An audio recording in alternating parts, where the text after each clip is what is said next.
Okay, I'd like to call to order a meeting of the Affordable Housing Trust for November 17th, 2020. I'm going to read the statement and then we'll just do a roll call so people can say whether they're here or not. Pursuant to Governor Baker's March 12th, 2020 order suspending certain provisions of the open meeting law, General Law, Chapter 38, Section 8E, and the Governor's March 15th, 2020 order imposing strict limitation on the number of people that may gather in one place. This meeting of the North Andover Affordable Housing Trust will be conducted via remote participation to the greatest extent possible. Specific information and the general guidelines for remote participation by members of the public and/or parties with a right and/or requirement to attend this meeting can be found on the town's website at www.northandoverma.gov. For this meeting, members of the public who wish to listen to the meeting may do so on their televisions by tuning to Comcast Channel 8 or Verizon Channel 26 or online at www.northandovercamp.org. No in-person attendance of members of the public will be permitted, but every effort will be made to ensure that the public can adequately assess the proceedings in real time via technological means. In the event we are unable to do so, despite best efforts, we will post on the Town of North Andover website an audio or video recording, transcript, or other comprehensive record of proceedings as soon as possible after the meeting. Okay. So let's do a roll call vote. I don't know if we want to go in alphabetical order. It's be a challenge for the day. Let's figure out. What are we voting on? No, we're not voting, George. I just need people to acknowledge that they're present at the meeting. Right, attendance, sorry. I'm sorry, I didn't mean roll call vote. I meant a roll call for attendance.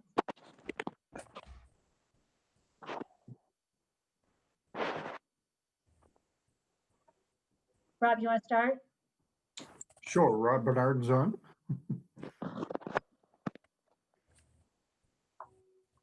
Lori Bursloff. Joan Fitzgibbons. George Kaler. Roger Lawson.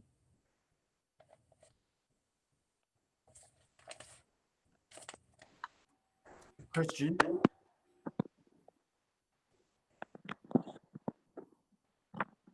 Okay. I think that's everyone. And Dick may be joining us late. Okay, so we have some guests with us tonight to have a presentation regarding the Royal Crest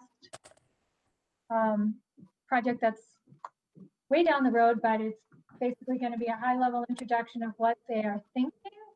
So I don't know if James or Mike, did you want to try to share your screen? Or do you want me to do it? Yeah, I'll try to share my screen, Lori. Thank you. And George, good to see you again. I know we've spoken with you before. Let me see if I can get my screen going here, which it looks like I can.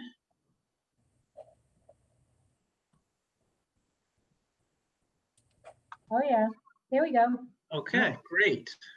And right, Jim, I don't know, Jim, you want to give a little introduction about Trinity and Aimco, and then I can jump into the project?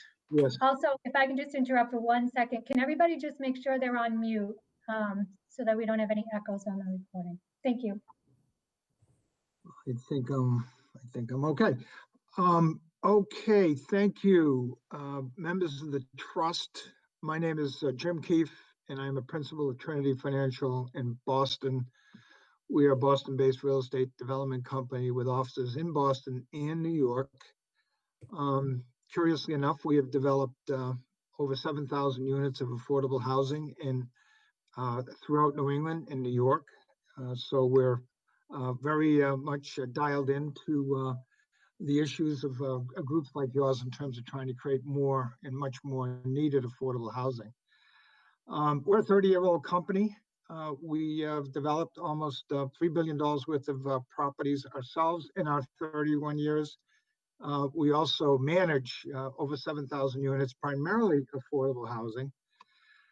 So again, I think we have quite a bit of knowledge about this particular part of the real estate world. About 3 years ago, we were asked by Aimco, more than 3 years ago, we were asked by Aimco to take a look at Royal Crest. One thing that we did collaborate with AIMCO on is we were the redevelopers of a major parcel in the Bullfinch Triangle in Boston, where they depressed the Central Artery and the Green Line and the Orange Line and created all these different development parcels. And we bid on two. We originally awarded one, and then when the second came along because the person awarded wasn't successful, we wound up developing on that. And that second parcel, which is now called One Canal, was a project that we collaborated with AIMCO on, that we were the local developer. And that project was very tricky. It had to be built over the Central Artery, over the Green Line, over the Orange Line, and do a few other kind of backflips to be able to build something on that site. But it was built. It was a very big success. AIMCO was quite happy with it. And they were so happy with us that they asked us to take a look at Royal Crest. I don't need to give Royal Crest much of an introduction for you folks. It's a 50-year-old property that's lived well beyond its useful life. It's got a number of serious, insurmountable capital issues, as our subsequent study found. They're just, at 50 years old, it doesn't comply with any modern building code standards, any life safety issues, any environmental issues. It's just very much out of date. You wouldn't be surprised at 50 years old. So once we determined it could not be feasibly rebuilt, we looked then at a strategy whereby we essentially demolish the existing housing over a series of phases, of course, and come back with a master plan that reimagined the 77-acre site in a way that we think is really quite creative, we're really quite proud of what we've come up with. And I'm going to ask Mike a minute to take over and walk you through it. But I just want to say that Michael and I have been doing this quite a bit. We've actually spoken to some of you, members of the trust, and we just want to convey, I want to convey on behalf of Trinity and AIMCO, we very much want to keep this a very open and transparent process and keep people informed and make sure that everybody is as comfortable with this project as we are. I know we have a lot to discuss. We have a lot to digest across a number of different issues, affordable housing being one of them. So tonight, I'm going to turn it over to my colleague, Mike Lozano, who is the project manager here. He's vice president for development at Trinity. And Mike is going to walk you through a presentation that we've been giving pretty standard to folks that have reached out to us and different folks that we've reached out to with perhaps slightly tilted towards the subject matter that you're most interested in. Again, thank you for setting up this meeting tonight. We very much appreciate you taking the time to meet with us. And with that, I'm going to turn it over to Mike. All right, thanks, Jim. So I'll just run through this quickly. If there are questions, please stop me, but we'll have plenty of time for questions afterwards. And of course, this is just the beginning of the conversation, both with you and others in town. We're happy to continue to talk about what we are proposing here.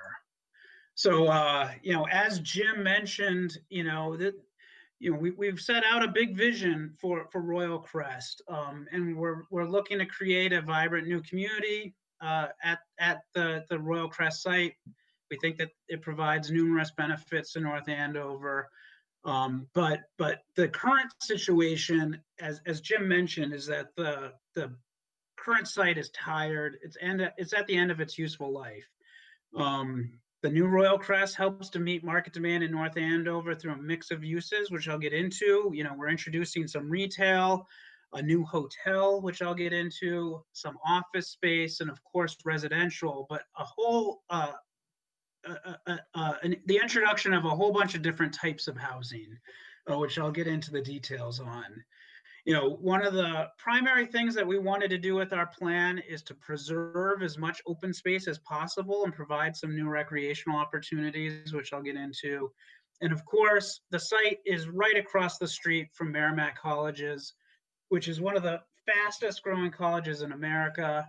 And as I'll get into, we're looking to work with them to accommodate some of their growth needs over the future years. So I think that people are pretty familiar with the existing site, but what you might not know is that it's over 76 acres. It's an enormous site. It fronts onto Turnpike Street, Route 114. There's over 55 existing buildings. If you add in, garages and maintenance buildings, it's over 60. So there's a lot of buildings spread all over the site. There's really no planning or real logic to it. There's almost no sidewalks at all on the site today. It's very vehicular oriented. There's really no sense of place. For those familiar with it, it's an older Tudor style of apartment complex, but the buildings, are functionally obsolete. The units are very small. They have aluminum wiring. They, are safe and relatively comfortable, but they are not totally up to code today. And, there's a lot of issues with asbestos and other issues with the buildings themselves that make them just not able to be renovated or reutilized in any way. But the site is, it's pretty nice as far as greenery is concerned. There's a lot of mature trees, and that's one of the things that we really want to retain. And when I get into the new master plan that we're proposing, we really want to take advantage of the existing mature trees and preserve as many of them as possible. So these are some images that are just sort of inspirational for us. These are just kind of show the type of public space that we're looking to introduce to the site. The image on the bottom right is one that I really like. This is a property in Storrs, Connecticut. That's right adjacent to the University of Connecticut. It's very similar, adjacency to a college. The road right here is just like Route 114, but it really introduced like a whole new community to Storrs, and it's one that we've used as a model. And this is the master plan that we have been working on and are excited to introduce. It's really oriented around two main elements. Right at the entrance is what we're calling a new town green. This is over 2 acres of new green space that would be available to anyone in town really to come and enjoy. It's encircled by new buildings and with ground floor retail to really inject some new life there. And around the entire perimeter of the site is a really wide, substantial buffer that really separates our site from the surrounding neighborhood. So these are all mature trees all the way around the property line. We'll preserve as many of these as possible. And it's generally at least 140 feet from the property line to building. So we're really trying to provide as much space as possible between people's backyards and our site. And I'll have some images to show that. Just to walk you through the master plan here and the sort of different uses that we're talking about. The blue building here on the left is a new student dormitory for Merrimack College that we would be building in partnership essentially with Merrimack. This would be built to house eventually 1,000 students. The purple building in the middle is a new hotel of 102 rooms. So we envision it being a boutique hotel with a restaurant, bar, something really nice that people visiting the college would stay at, or other people in town, family visiting from out of town, or any number of people would really be able to enjoy. These buildings to the right of the purple building are new multifamily residential, rental residential, which I'll get into in more detail as we go through the program and the presentation. The building in maroon or darker purple to the south of the site, this is a new office building of about 125,000 square feet. The building C1 here, sort of U-shaped building, is 135 units of age-restricted active adult housing specific for seniors. And the buildings to the rear of the site are sort of a townhouse style single family residences that begin to step down from the more intensive uses towards 114 in the front of the site, towards more of a single family townhouse sort of context as you get closer to the surrounding neighborhoods. So this is an image, an aerial image, looking out over Merrimack College towards our site. As you can see, it fits in with the sort of architecture and typology and sort of the sizes of the buildings of Merrimack. And as you get around to the perimeter of the site, it starts to step down more towards the scale of the surrounding neighborhood. And again, there's a lot of preservation of the existing trees, and there's a wide buffer around the whole site. And these are some new renderings that we've got and that kind of show the sorts of spaces that we're talking about. This is overlooking sort of the town green. The building here on the left is the new hotel, which is in a New England style, sort of a contemporary New England style. And you can see, it's a nice space for people to enjoy. And again, on the left here is the hotel with some ground floor retail, new restaurant. Again, we're trying to make it as pedestrian friendly as possible. We want this to be a place that, you don't just drive through, but people who live here or visit here will really enjoy it, be able to grab a bite to eat, grab some coffee, and really enjoy the space. And again, this is just a diagram kind of showing the importance of the green space that we're talking about. So we've, again, preserved this wide buffer around the edge of the site. There's some existing wetlands that are indicated in blue here. So we'll be preserving all of those around the perimeter of the site. And then we'd have some smaller parkland spaces, interspersed within the buildings as you go into the center of the site. So this is an image that I really like because, we want to show people, everybody, what it's going to actually look like from some of the neighborhoods. So this is taken from the area of Quail Run and George. This is near your house. So this is sort of what we expect people would see from the neighborhoods. So, there's, again, keeping all these trees around the perimeter. This is like the existing wetlands. And mostly, you can see glimpses of buildings, but it's essentially what you see today. And these buildings are really, the townhouse buildings are really in the scale of the buildings that exist there today. And the bigger buildings are all, closer to Merrimack and Route 114, and you don't really see them from the surrounding neighborhoods. So my computer's acting a little slow. Here we go. So these are just some inspirational images. We wanted to show like what we expect the green spaces, the parkland spaces to really look like. These are what we're kind of using as our inspiration for those. We want to preserve as many of the trees as possible. We want them to be nice spaces, New England in sort of feel and style, places that people both who would live here and come to visit here would really enjoy. And we think we're going to accomplish that. If you know the site today, there's a lot of drainage issues in that area, and our site is no different. There's a lot of drainage issues. We've taken a lot of time. Our engineering team has spent a lot of time to make sure that we can accommodate all of the stormwater and all of the drainage issues on site, and that we are not, burdening the surrounding infrastructure, and we have the plans to do that. But, we're looking to integrate some of these nice rain gardens and sort of sustainability features in order, we have to manage the stormwater anyway. So we want to take advantage of that and really, make them into nice features since we've got to do it anyway. And again, both Aimco and Trinity take a lot of pride in the buildings that we build. We're not proposing cookie cutter architecture here. These are just some examples of buildings that our architect has worked on. These are what we expect, the multifamily housing to look like.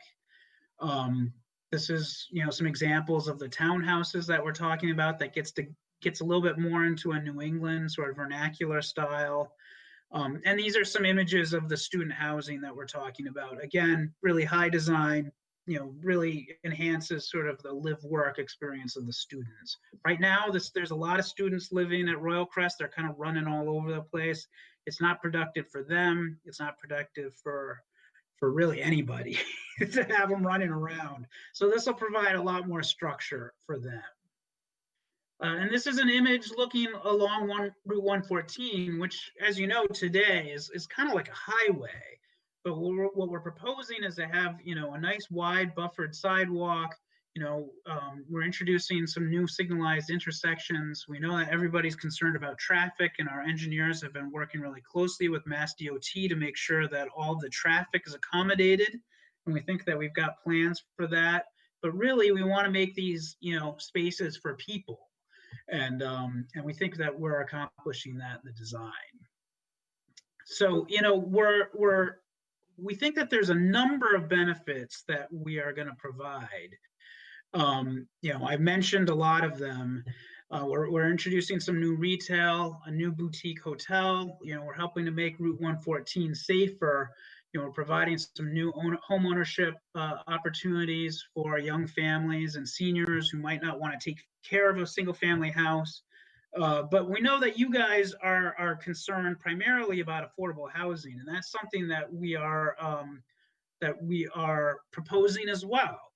So as part of our plan, and I'll go back to the master plan to kind of talk specifically about this.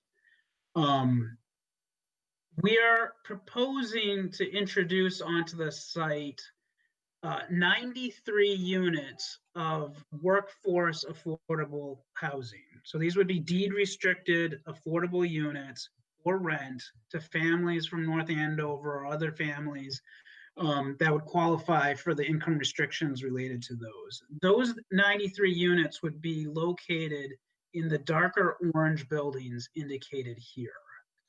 So what we've been working with the town on is to utilize a friendly Chapter 40B process to essentially develop the darker orange buildings here, introduce the 93 units of affordable housing.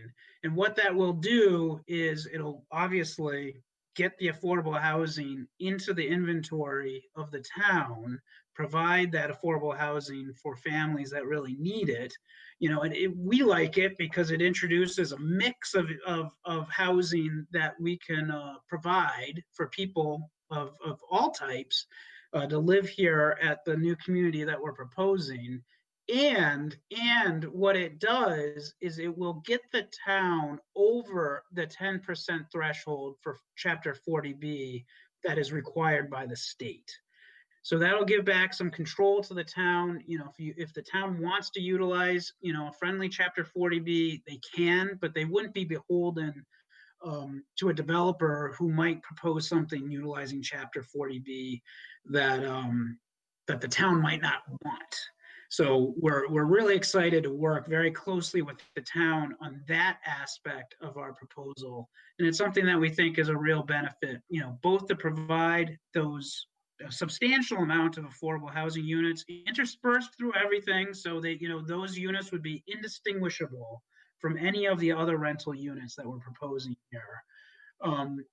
But we'd also be, giving some of the control as it relates to Chapter 40 back to the town.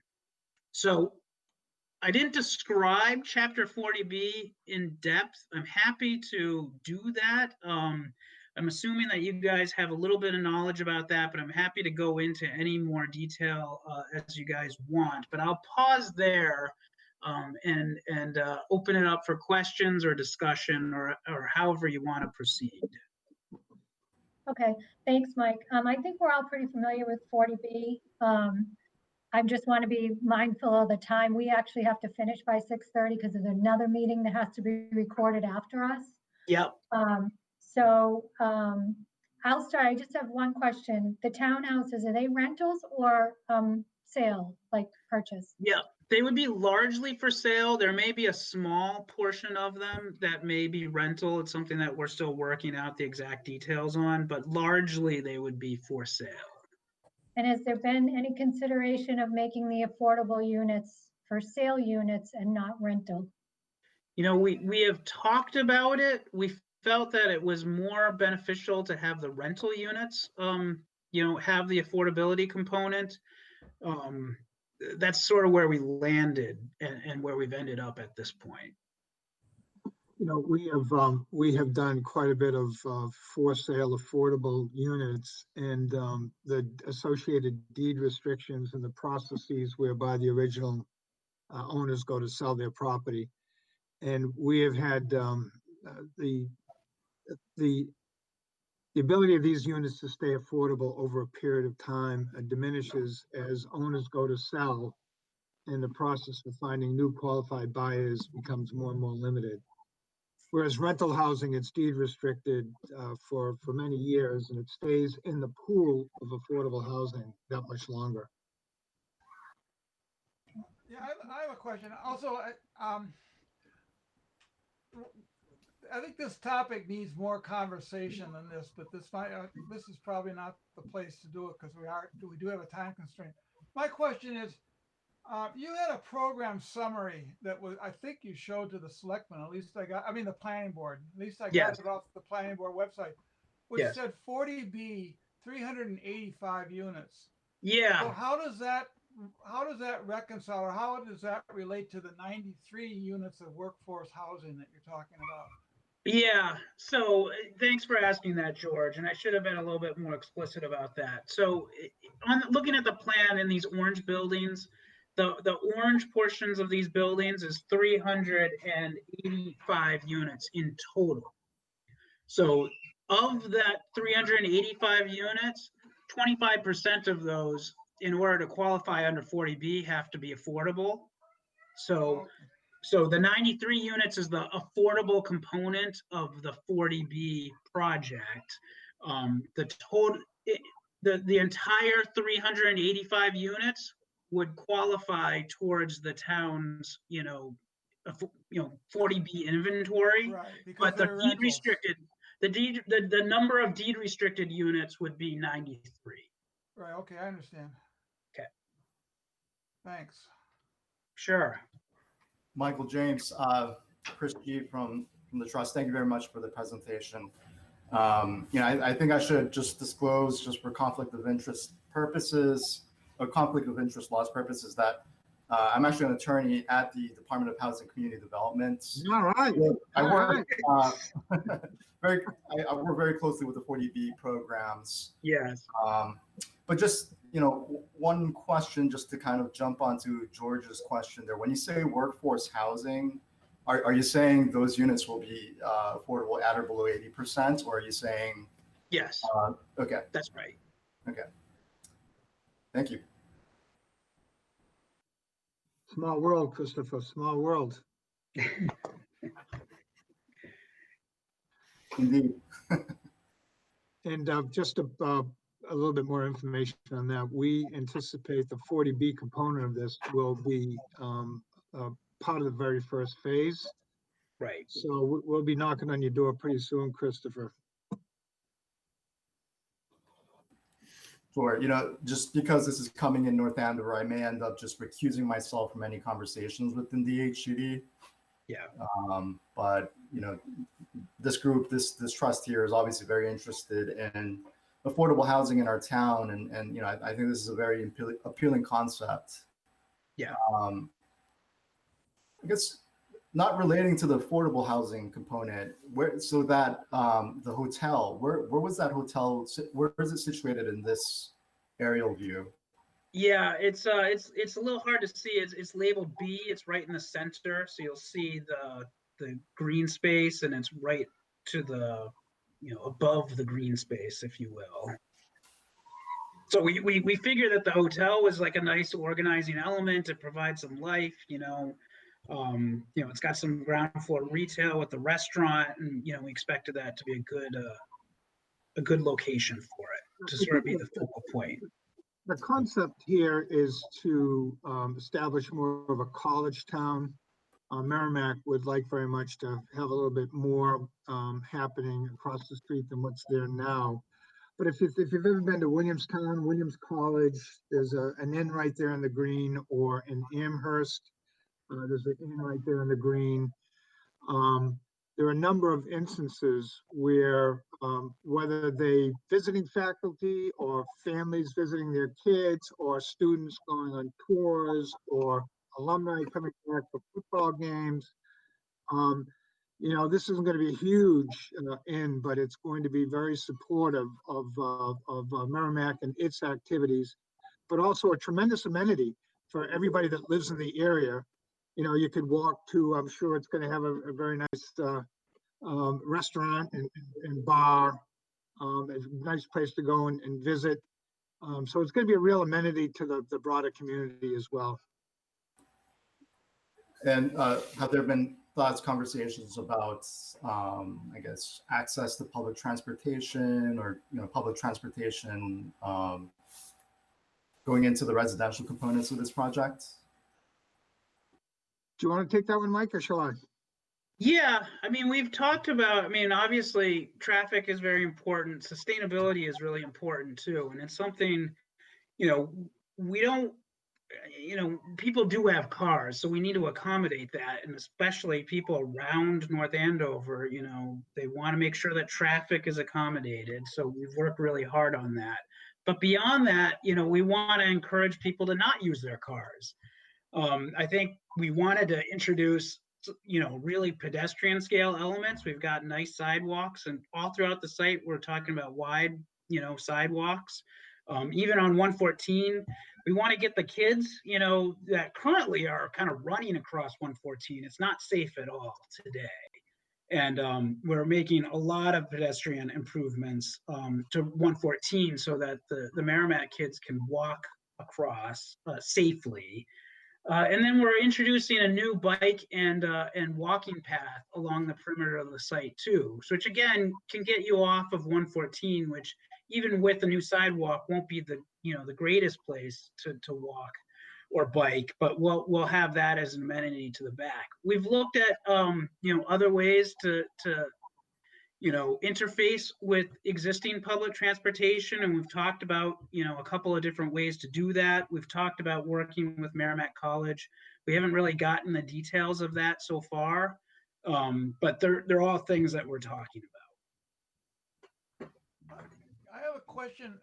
Are those, where's the parking for those apartment buildings that are near 114? Yeah, yeah, George, if you look closely, these have integrated parking garages. So these are, you look at a lot of the apartments in out in the area, and they've got tons of surface parking. We didn't really like the surface parking. It's costing us some money to do this, but we're proposing garages in each of the buildings so that people can have parking for their cars. The garages will all be screened, so you won't really know that they're there. But there is parking for everybody's cars and garages throughout the site.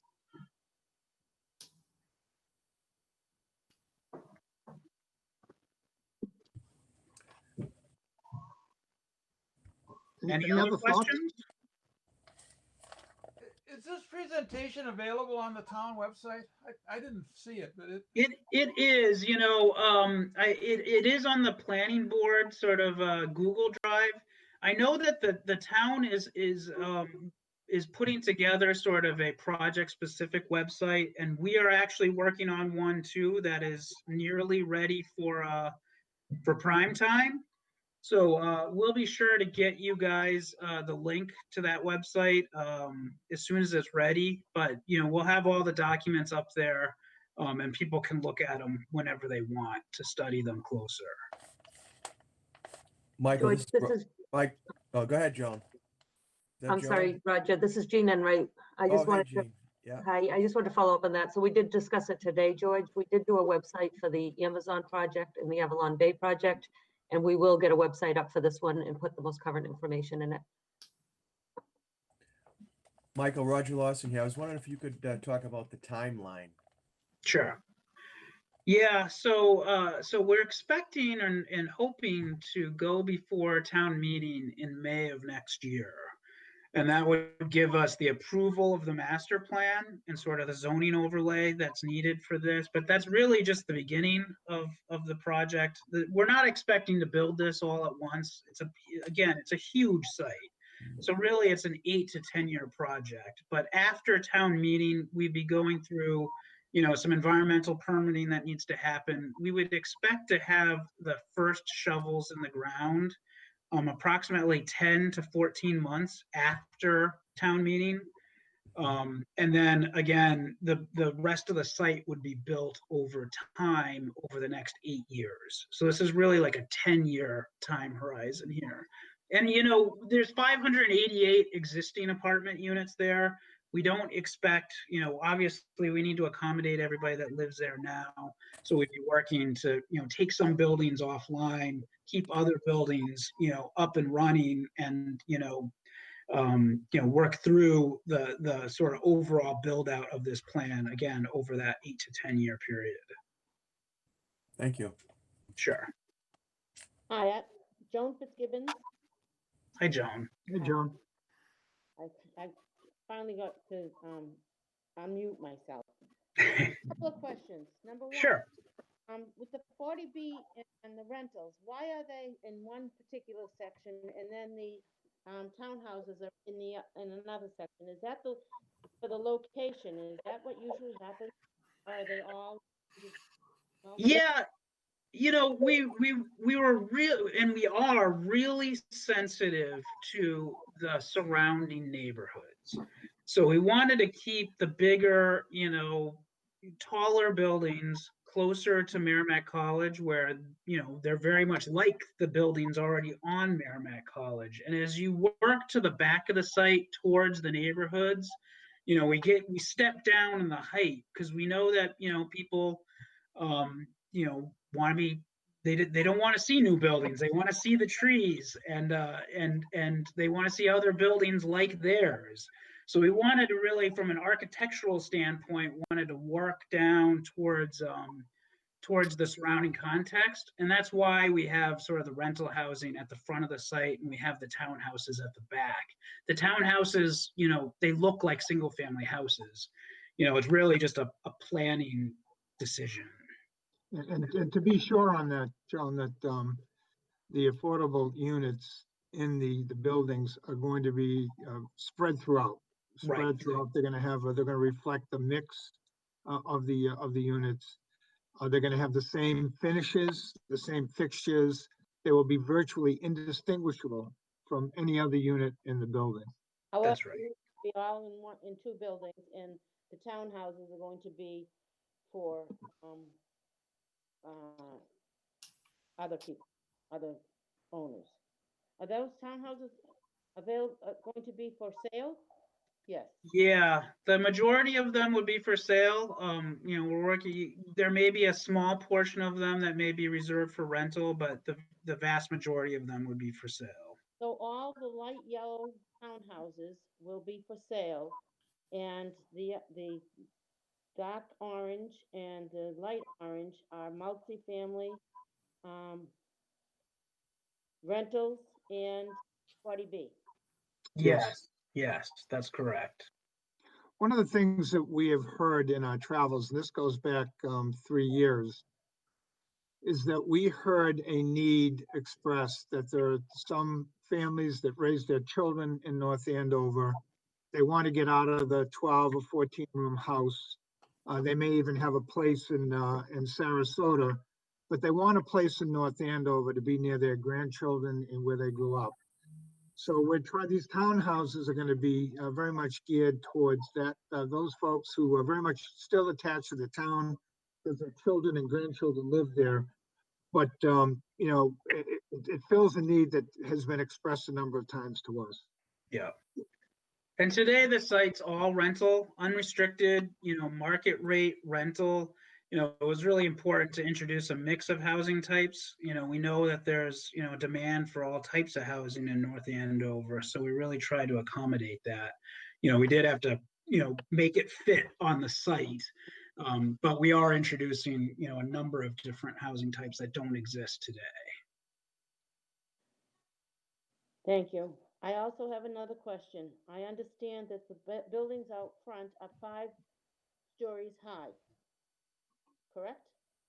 Yeah, portions of the buildings out front are 5 stories high. That's the tallest of the buildings, but they're generally not all 5 stories. They step down to 4 stories in many locations. However, there is no other 5-story buildings in North Andover. So we recognize that, Joan, and this has certainly been an issue we've been alerted to. I mean, one of the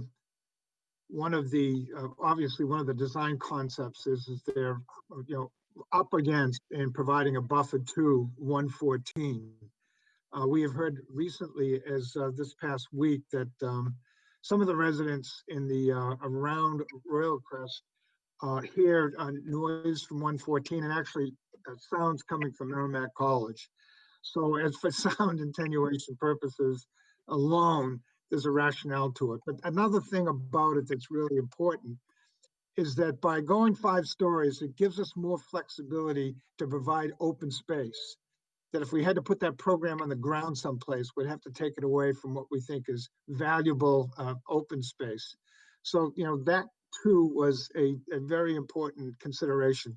The other thing about 5-story buildings, in this particular case, we're not shadowing anybody, we're not Right. putting wind on anybody.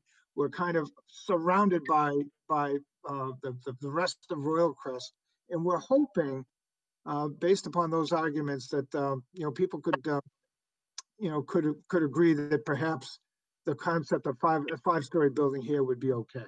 It's limited.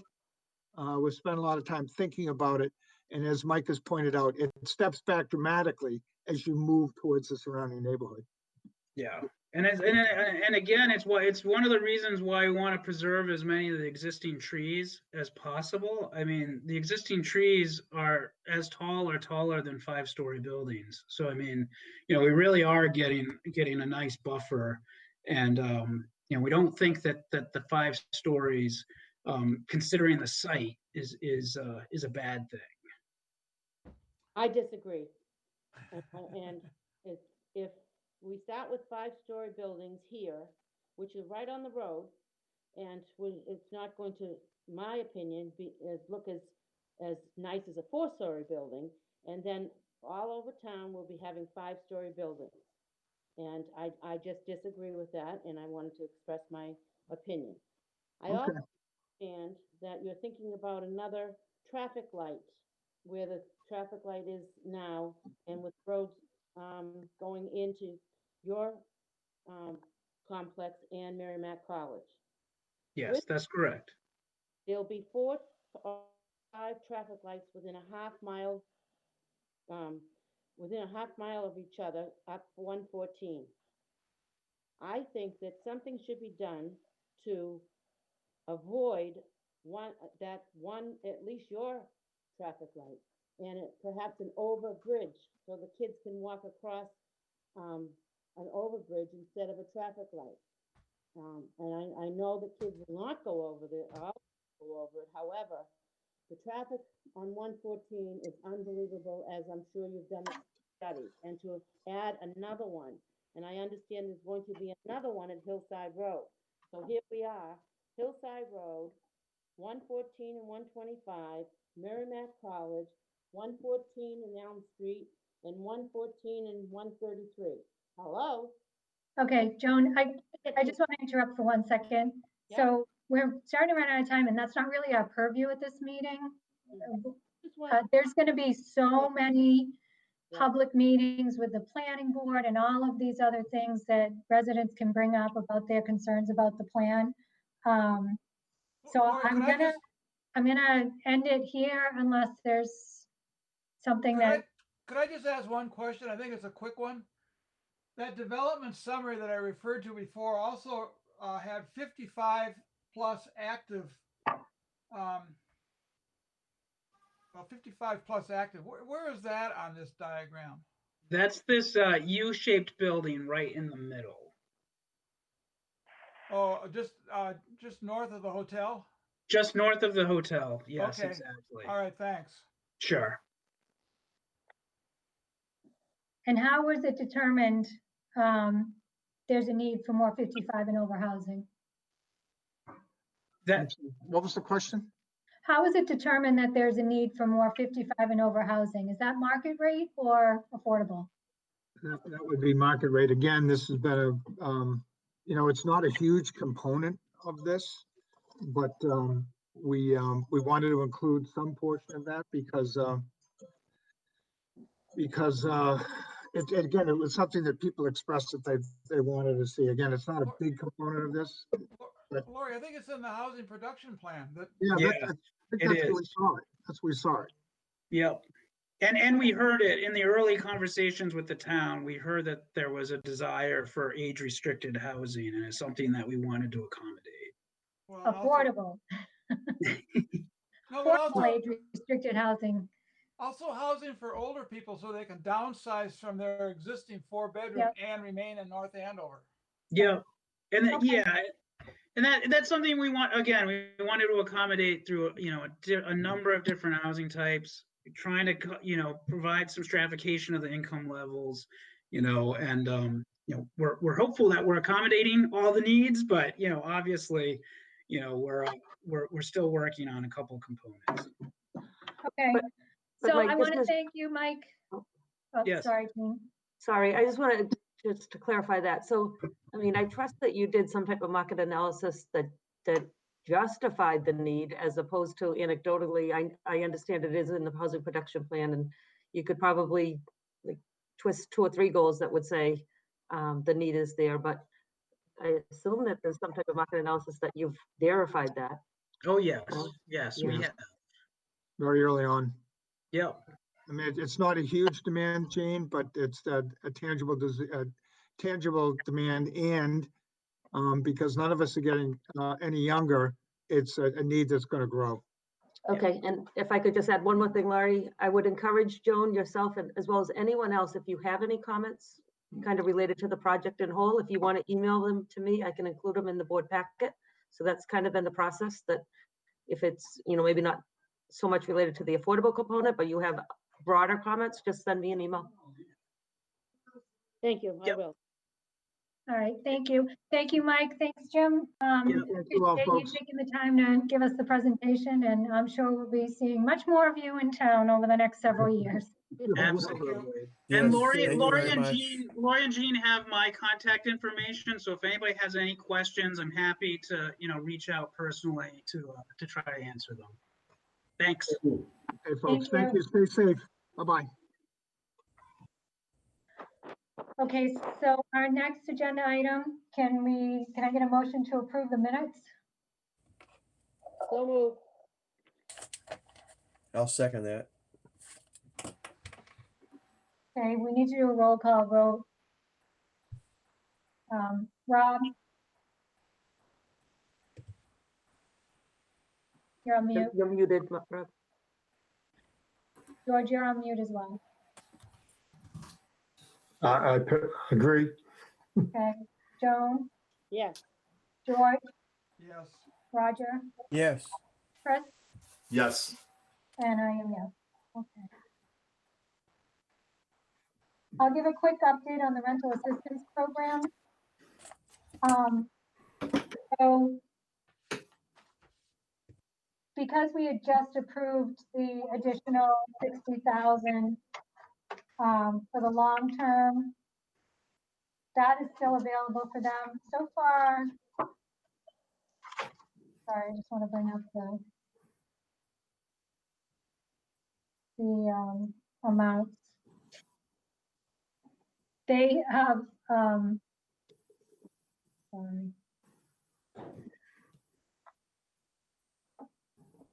I was waiting on balances from Greater Lawrence Community Action Council, but unfortunately I didn't receive them yet. So I know that they pretty much have the money that came from the trust still available. It's taking a lot longer. They are so swamped with, they're running the RAF program. They're running all kinds of programs because of COVID. And I know that, with the amount of staff they have, it's taking them, 2 to 4 weeks to get the applications processed. But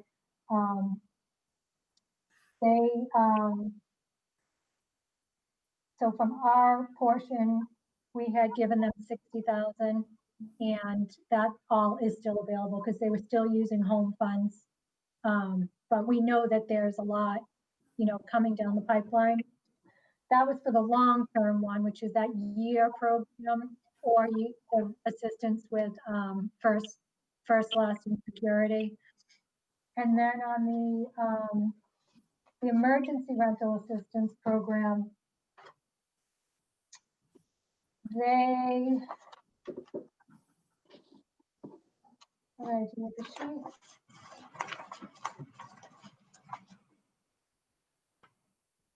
They have about 55,800 left on that. That definitely slowed down. A lot of people were referred to the RAF program. But we did extend it until the money ran out. So we'll see how that's working. They did tell me that the long-term program, COVID is making it difficult to remove people from the program after a year. So they wanted to use some of the money to extend the people that have already hit their 12 months. So they're looking into that. They'll get more information. I just suggested that I think we would want to know how many people are in the pipeline and what's the result if we don't extend. I think we're all kind of unsure. We want to help people stay in their homes, but we also want to help those who haven't had any assistance yet. So I'm trying to get that information from them, and I can, let you guys know at a future meeting, but that's really what they're struggling with now is the people that are on the program that were only supposed to be on it for a year. COVID totally threw a wrench into those plans. And if we don't continue to fund, there's a good chance they're going to end up homeless. But there are other programs out there too. So it's a combination. It's one of the great things about having Greater Lawrence Community Action Council run this for us is because they have access to different programs, different funding that if we can't help them, they can probably find another program that can help them, but also just with other necessities, weatherization or food assistance or things like that. So I'll try to have more information at the next meeting on that. And then the last thing I just wanted to quickly, is everybody else set on the rental assistance? Yes. The last thing I just wanted to ask is, I'm assuming everybody wants us to apply for the CPC funding again of 100,000. Yeah. Jean had actually brought up, we had been discussing this about using the money this year on our application to ask them for a first-time homebuyer program. So I thought maybe we could apply to CPC for 100,000 and then match it so that we'd have a total of 200 to start or to bring back the first-time homebuyer program. I know there's been some inquiries about it. Joan, you're probably more familiar than I am as far as the need.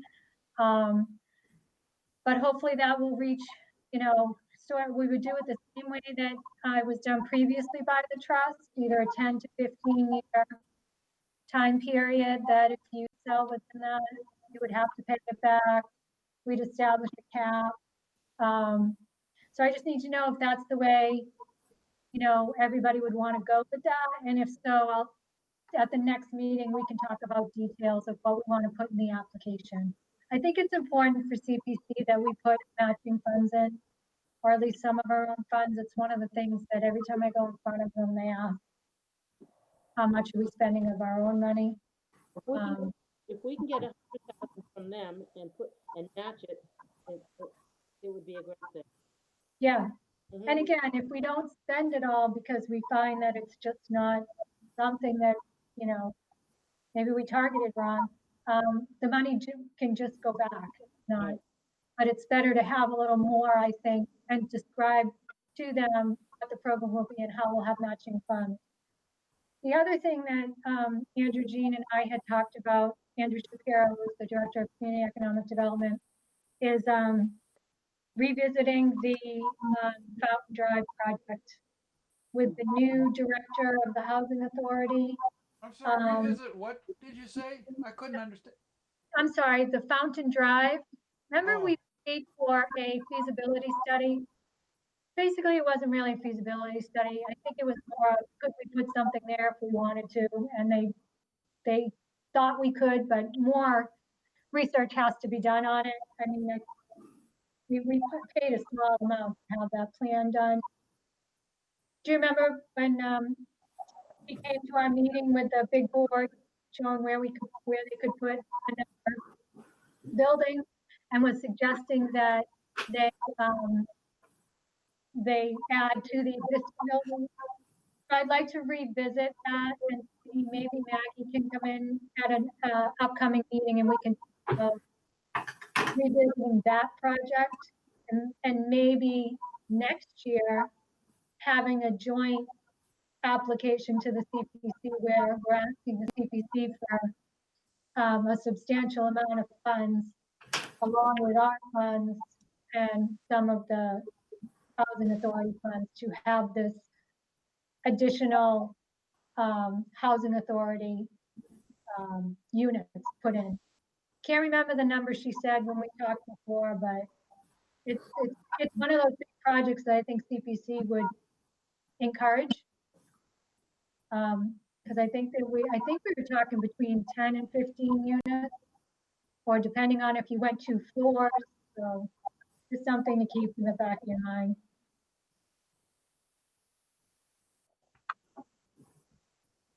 Okay, so I think we should do a vote.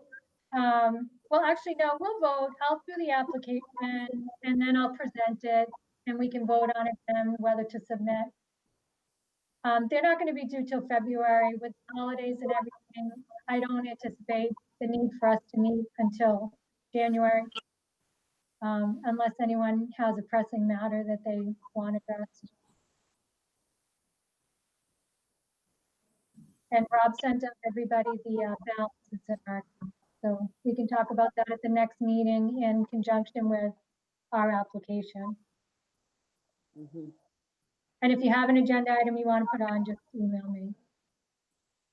I think that's it, unless anyone else has anything.